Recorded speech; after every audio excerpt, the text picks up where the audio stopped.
ঐতিহাসিক নিদর্শনগুলোর অন্যতম এই বজ্রশাহী মসজিদ। মুঘল সম্রাট আকবরের বংশধর দ্বাদশ বাদশাহ মোহাম্মদ শাহের সময় 1741 খ্রিস্টাব্দে 30 একর জমিতে দিঘিসহ মসজিদটি তৈরি করেন বুজুর্গ জমিদার আমানুল্লাহ শাহ।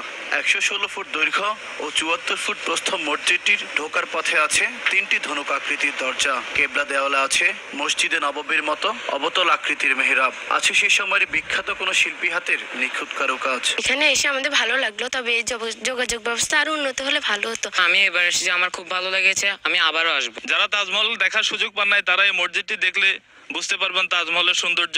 নানা কামনায় প্রতিদিন মসজিদে টাকা পয়সা ও সিন্নি দেন ভক্তরা। দূর দূরান্ত থেকে মুসল্লিরাও আসেন নামাজ আদায় করতে।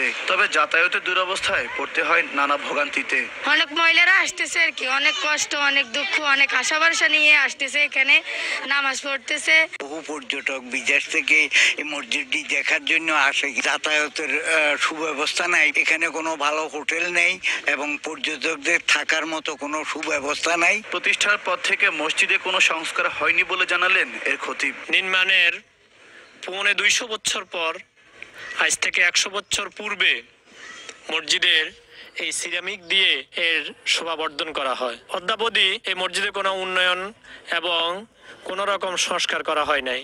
উপজেলা নির্বাহী কর্মকর্তাও বিষয়টি স্বীকার করে জানালেন, প্রয়োজনীয় সংস্কারের পর ধর্মীয় মূল্যবোধ বজায় রেখে মসজিদটিকে পর্যটন কেন্দ্র হিসেবে গড়ে তোলার কথা। জাতীয় পর্যটন আকর্ষণীয় একটা স্থান হিসাবে এই বজ্রশাহী মসজিদটি অন্তর্ভুক্ত করার জন্য ইতিমধ্যে পর্যটন মন্ত্রণালয়ে আমাদের জেলা প্রশাসক মহোদয়ের মাধ্যমে একটি প্রস্তাব প্রেরণ করা হয়েছে।